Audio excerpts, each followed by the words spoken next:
Assalamualaikum warahmatullahi wabarakatuh. Alhamdulillah wa syukrulillah wa binikmatillah la hawla wa la quwwata illa billah. Rabbi syrahli sadri wa yassirli amri wahlul 'uqdatam min lisani yafqahu qawli.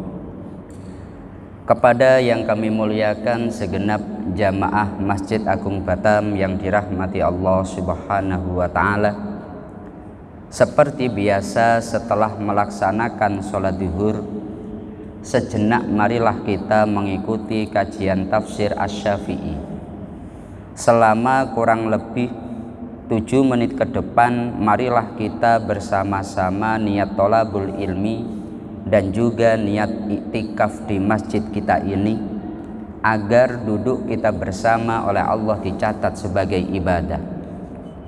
Adapun pembahasan kita kali ini sampai pada surat An-Nur ayat 32. Allah berfirman, Bismillahirrahmanirrahim.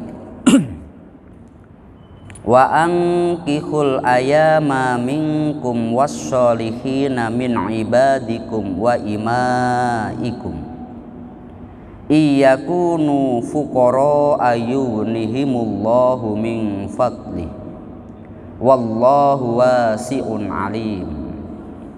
Yang artinya, nikahkanlah orang-orang yang sendirian di antara kalian dan orang-orang yang layak menikah dari hamba-hamba sahaya kalian yang laki-laki dan yang perempuan.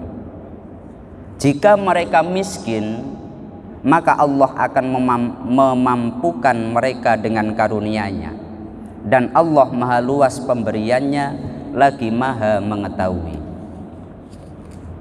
Di dalam kitab Al-Um, Imam Asy-Syafi'i beliau diriwayatkan berkata, Sufyan memberitahu kami dari Amr bin Dinar ibnu Umar pernah bermaksud untuk tidak menikah.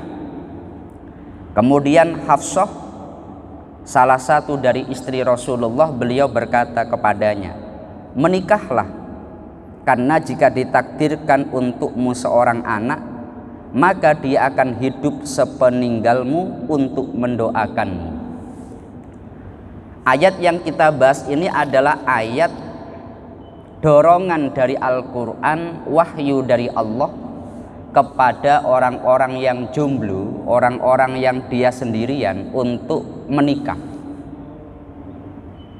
Kata ayama kalau dalam tafsir Jalalain itu yang penting dia sendiri, baik laki-laki atau perempuan, baik dia seorang janda ataupun duda, hendaknya dia menikah.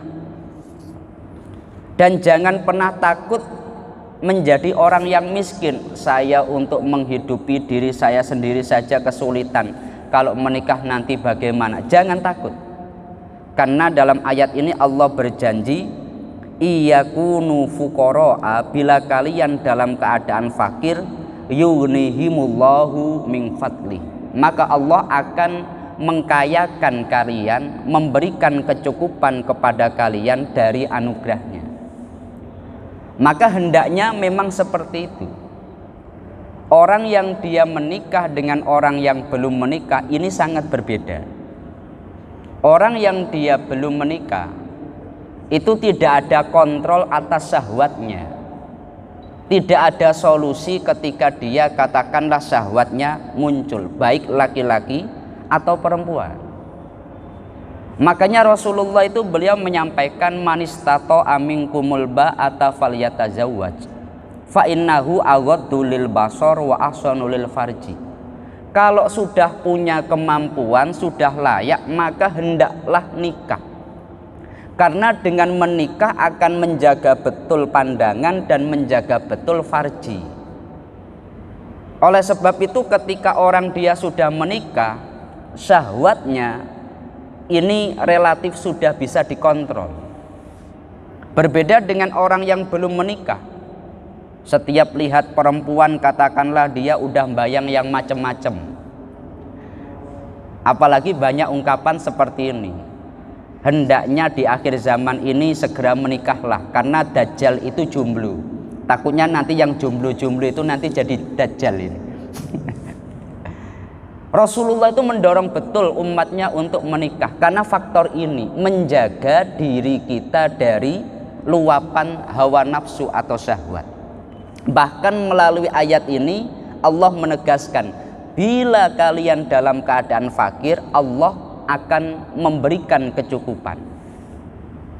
Oleh sebab itu, ketika seseorang menikah, hendaknya dia itu tidak takut. Karena sekarang banyak, kenapa tidak menikah? Takut beban ekonomi. Kenapa tidak menikah? Karena takut ada banyak tanggung jawab.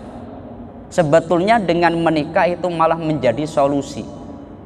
Coba tanya orang yang sudah menikah, rata-rata mereka menyesal orang yang sudah menikah. Kok enggak dari dulu menikahnya, seperti itu.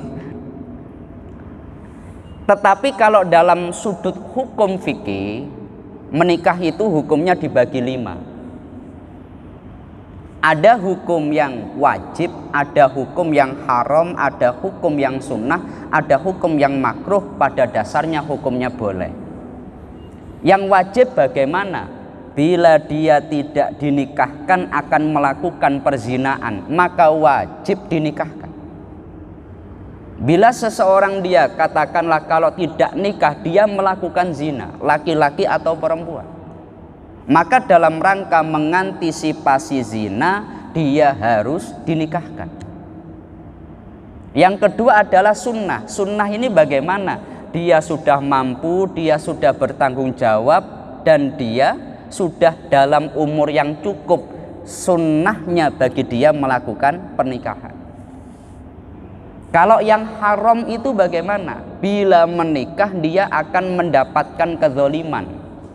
Contohnya, jelas-jelas laki-lakinya brengsek, laki-lakinya suka mendolimi, kemudian saya punya anak perempuan sengaja saya nikahkan pada dia. Jelas-jelas nanti akan terdolimi anak putri saya. Kok dinikahkan? Menikahkannya haram. Kalau makruh, ini contohnya tadi.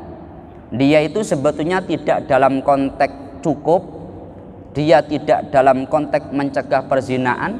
Udah yang penting nuruti hawa nafsu saja, nikah, tapi akhirnya nanti tanggung jawabnya terbengkalai, kemudian istrinya tidak terurus, tapi tidak sampai terdolimi, tanggung jawabnya tidak terpenuhi, ini bisa berhukum makruh. Namun terlepas daripada 5 hukum yang ada di dalam penjelasan kitab fikih, dalam ayat ini ditegaskan, bila kalian itu sendiri hendaknya menikah. Ini artinya sendiri, bukan yang sudah punya istri. Repot nanti kalau yang sudah punya istri menikah lagi bagaimana? Ayatnya memakai ayama, sendiri. Baik laki-laki atau perempuan. Baik dia itu katakanlah masih gadis atau janda, perjaka atau duda. Hendaknya dia menikah. Dan dia akan dicukupkan. Ayatnya memakai kata ayama, bukan wah saya sudah punya istri saya nikah lagi biar dicukupi. Ayatnya adalah wa angkihul ayama, orang yang sendiri. Kemudian Rasulullah bahkan menyampaikan, tazawwaju fuqara'a yunikumullah. Wahai orang-orang fakir, nikahlah kalian semua. Allah pasti akan memberikan kecukupan kepada kalian. Dan itu terbukti. Orang yang dia katakanlah pendapatannya mungkin standar, antara sebelum dan sesudah nikah pasti akan mengalami perbedaan. Sebelum menikah uangnya habis untuk sesuatu yang tidak wujud, gaji habis. Setelah menikah, meskipun mungkin bertahap, dia kemudian punya kendaraan, dia kemudian punya rumah, atau minimal dia punya sesuatu yang disebut sebagai harta. Nah, ini adalah janji Allah kepada orang yang mau membina rumah tangga. Dan terakhir, semoga keluarga kita semuanya menjadi keluarga sakinah, mawaddah, warohmah. Dan yang belum memiliki jodoh, semoga oleh Allah ditemukan jodohnya yang baik, yang solih dan solihah. Amin ya robbal alamin. Al-Fatihah. A'udzubillahi minasyaitonirrajim. Bismillahirrahmanirrahim.